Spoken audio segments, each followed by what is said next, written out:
साक्षी मलिक, विनेश फोगाट समेत 6 पहलवानों को ट्रायल में छूट मिली है। बड़ी जानकारी आपको दे दें, साक्षी मलिक, विनेश फोगाट समेत 6 पहलवान जिन्हें ट्रायल में छूट मिली है।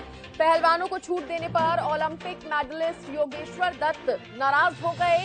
क्या धरना देने वाले खिलाड़ियों का यही मकसद था? योगेश्वर दत्त ने सवाल किया। कुश्ती के लिए ये काला दिन है, योगेश्वर दत्त ने कहा। योगेश्वर दत्त के बयान पर पहलवान विनेश फोगाट का भी ट्वीट सामने आया। योगेश्वर दत्त पहलवानों और कोचों को आंदोलन में शामिल होने से रोकता रहा, ये ट्वीट किया है विनेश फोगाट ने। पहलवान विनेश फोगाट ने योगेश्वर दत्त के बयान पर ये ट्वीट किया और उन्होंने लिखा कि योगेश्वर दत्त तो पहलवानों और कोचों को आंदोलन में शामिल होने से रोकता रहा। विनेश फोगाट ने योगेश्वर दत्त को जयचंद बता दिया।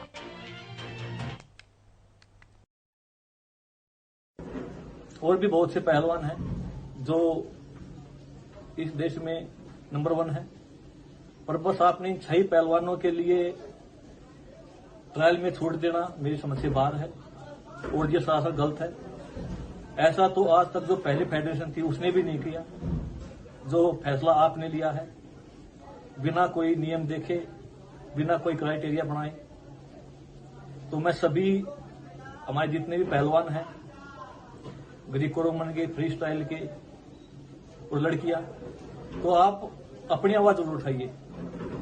मैं ये नहीं बोल रहा कि आप धरना कीजिए, प्रदर्शन कीजिए, आप खूब मेहनत कीजिए, पर आप अपनी आवाज उठाइए। पहलवान तो लगभग 1 साल से मैच से ही दूर हैं, शायद 1 साल से ज्यादा हो चुका होगा ये मैच से दूर रहे हैं, तो ये बिल्कुल गलत है। और हमारे जितने भी खाप के प्रतिनिधि थे, खाप पंचायतें हैं, किसान संगठन हैं, आप भी एक बार इस फैसले को जरूर देखिए, क्योंकि इस आंदोलन में आपने बहुत बढ़ चढ़ के हिस्सा लिया। आपका बहुत बड़ा योगदान रहा है इस आंदोलन को आगे बढ़ाने के लिए। और ये जो फैसला है ये किसके लिए अच्छा और किसके लिए बुरा है, और मेरा मानना है कि कुश्ती के लिए तो बिल्कुल भी ऐसा फैसला नहीं है। तो इस पर विनेश फोगाट का ट्वीट क्या आया? योगेश्वर दत्त का वीडियो सुना तो उसकी वह घटिया हंसी दिमाग में अटक गई। वह महिला पहलवानों के लिए बनी दोनों कमेटियों का हिस्सा था। जब कमेटी के सामने महिला पहलवान अपनी आपबीती बता रही थी तो वह बहुत घटिया तरह से हंसने लगा। जब 2 महिला पहलवान पानी पीने के लिए बाहर आई तो बाहर आकर उनको कहने लगा कि कुछ ना हो बृजभूषण का, जाके अपनी प्रैक्टिस कर लो। एक दूसरी महिला पहलवान को बड़े भद्दे तरीके से बोला कि ये सब तो चलता रहता है, इसको इतना इशू मत बनाओ, कुछ चाहिए तो मुझे बताओ। कमेटी की बैठक के बाद योगेश्वर ने महिला पहलवानों के नाम बृजभूषण और मीडिया को लीक कर दिए। उसने कई महिला पहलवानों के घर फोन करके ये भी कहा कि अपनी लड़की को समझा लो। वह पहले ही सरेआम महिला पहलवानों के खिलाफ बयान दे रहा था, उसके बावजूद उसे दोनों कमेटियों में रखा गया। वह पहलवानों और कोचों को महिला पहलवानों के आंदोलन में शामिल होने से लगातार रोकता रहा। सारा कुश्ती जगत समझ गया था कि योगेश्वर बृजभूषण की थाली का झूठा खा रहा है। समाज में कोई भी अन्याय के खिलाफ आवाज उठाता है तो योगेश्वर जरूर उल्टी करता है। पहले किसानों, जवानों, छात्रों, मुसलमानों, सिखों पर घटिया टिप्पणी की और अब महिला पहलवानों को बदनाम करने में लगा हुआ है। समाज से गद्दारी के कारण ही 2 बार चुनाव में औंधे मुंह गिरा और मैं चैलेंज करती हूं कि कभी जिंदगी में चुनाव नहीं जीतेगा, क्योंकि समाज जहरीले नाक से हमेशा सावधान रहता है। कुश्ती जगत को आपका बृजभूषण के तलवे चाटना हमेशा याद रहेगा। महिला पहलवानों को तोड़ने में इतना जोर मत लगाओ, बहुत पक्के इरादे हैं इनके, ध्यान रखना कहीं ज्यादा जोर लगाने से कमर न टूट जाए।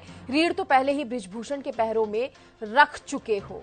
जब तक कुश्ती में योगेश्वर जैसे जयचंद रहेंगे, यकीनन जालिमों के हौसले बुलंद रहेंगे। ये ट्वीट पहलवान विनेश फोगाट ने किया है।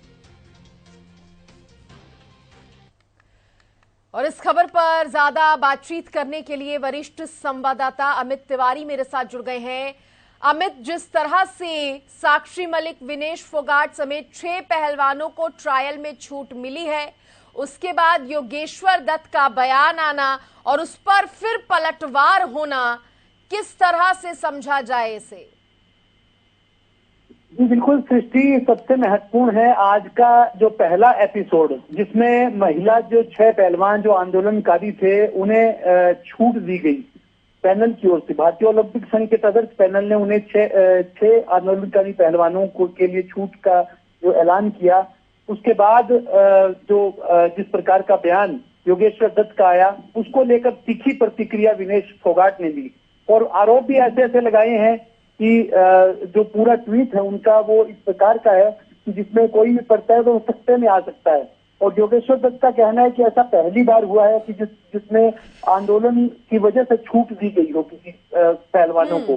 तो ऐसे में उन्होंने इस को काला दिन भी उन्होंने बताया है अपने बयान में। तो ऐसे में उनका बयान भी अपने आप में महत्व रखता है। उसके ऊपर विनेश फोगाट का बयान आना, तो एक तरह से जो मीडिया के माध्यमों पर कुश्ती के दांवपेच जो है वो बयानों के जरिए देखने को मिले हैं। और सबसे अहम बात यह है कि विनेश फोगाट ने भी ट्वीट कर योगेश्वर दत्त को जयचंद भी करार दे दिया और साथ ही कह दिया कि ब्रिजभूषण के जो पैरों में उनकी रीढ़ पड़ी हुई है। तो ऐसे में यह एक बयान जो है दोनों पक्षों के आरोप प्रत्यारोप है। अमित, उससे पहले आपने जिस तरह कहा कि सबसे पहले वाले पहलू पे नजर भी डालनी होगी, तो ट्रायल में जो ये छूट मिली है उसको किस तरह से देखा जाए? क्योंकि यहाँ पर योगेश्वर दत्त तो ये भी कहते हुए नजर आए हैं कि पहलवान तो मैच से 1 साल से दूरी बनाए हुए हैं, ऐसे में उनको ट्रायल में छूट देना। जी निश्चित रूप से पहलवान जो आंदोलनकारी थे 6 के 6 पहलवान, उन्होंने खेल मंत्रालय से इस बात का आग्रह किया था कि आंदोलन की वजह से वे पूरी तरह से तैयारी नहीं कर पाए, उन्हें ट्रायल में छूट मिलनी चाहिए।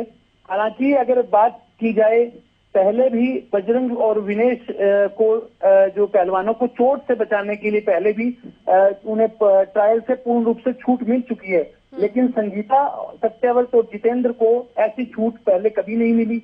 अब ये आंदोलन की वजह से छूट देना यह अपने आप में बड़ी बात है और खेल मंत्रालय भी इस मामले में छूट देकर यह दिखाना चाहता है, चाहे आईओए की बात करें वो ये दिखाना चाहते हैं कि सब कुछ अब ठीक हो चुका है, जो आंदोलन है किसी प्रकार से उसे दबाया जा सके। इस प्रकार की कोशिश के तहत ही जो एडहॉक कमेटी बनी उसकी ओर से छूट दी गई। हालांकि योगेश्वर दत्त ने इस पर सवाल उठाए हैं, तो यह सवाल भी महत्वपूर्ण है कि इस प्रकार का छूट देना सही है खेल के हिसाब से भी, खेल की भावना के हिसाब से भी, तो दूसरे खिलाड़ी फिर आगे से इस प्रकार की छूटों का लाभ लेना चाहेंगे, तो उनके सवाल जायज हैं। दूसरी ओर विनेश फोगाट ने जब योगेश्वर दत्त का बयान आता है तो तीखा ट्वीट उन्होंने किया, तो एक तरह से आरोप प्रत्यारोप और जो तदर्थ कमेटी का फैसला है उसके लिए यह दिन जो महत्वपूर्ण रहेगा, यादगार रहेगा। और कुश्ती के में भी जिस प्रकार के सियासी दांव चल रहे हैं उसके लिए भी आज का दिन याद किया जाएगा। जी सृष्टि। चलिए, बहुत शुक्रिया अमित आपका जुड़ने के लिए, तमाम जानकारी देने के लिए। तो देखिए, पहले ट्रायल में छूट मिलना, फिर इस तरह का बयान जो है योगेश्वर दत्त का आना, उसके बाद पहलवानों का उस पर रिप्लाई करना, ये तमाम चीजें जो हैं वो ये दर्शा रही हैं कि कहीं ना कहीं हो सकता है इससे खेल प्रभावित हो। और चलिए अब आपको सुनाते हैं एक बार फिर से कि योगेश्वर दत्त की तरफ से क्या कुछ कहा गया जब उन्होंने ये सुना कि ट्रायल में छूट मिल रही है 6 पहलवानों को। और भी बहुत से पहलवान हैं जो इस देश में नंबर 1 है, पर बस आपने इन 6 पहलवानों के लिए ट्रायल में छूट देना मेरी समझ से बाहर है और ये सरासर गलत है। ऐसा तो आज तक जो पहली फेडरेशन थी उसने भी नहीं किया। जो फैसला आपने लिया है बिना कोई नियम देखे, बिना कोई क्राइटेरिया बनाए, तो मैं सभी हमारे जितने भी पहलवान हैं, ग्रीको रोमन के, फ्री स्टाइल के और लड़कियां, तो आप अपनी आवाज जरूर उठाइए। मैं ये नहीं बोल रहा कि आप धरना कीजिए, प्रदर्शन कीजिए, आप खूब मेहनत कीजिए, पर आप अपनी आवाज उठाइए। पहलवान तो लगभग 1 साल से मैच से ही दूर हैं, शायद 1 साल से ज्यादा हो चुका होगा ये मैच से दूर रहे हैं, तो ये बिल्कुल गलत है। और हमारे जितने भी खाप के प्रतिनिधि थे, खाप पंचायतें हैं, किसान संगठन हैं, आप भी एक बार इस फैसले को जरूर देखिए, क्योंकि इस आंदोलन में आपने बहुत बढ़ चढ़ के हिस्सा लिया, आपका बहुत बड़ा योगदान रहा है इस आंदोलन को आगे बढ़ाने के लिए। और ये जो फैसला है ये किसके लिए अच्छा और किसके लिए बुरा है, वो मेरा मानना है कि कुश्ती के लिए तो बिल्कुल भी ऐसा फैसला नहीं है।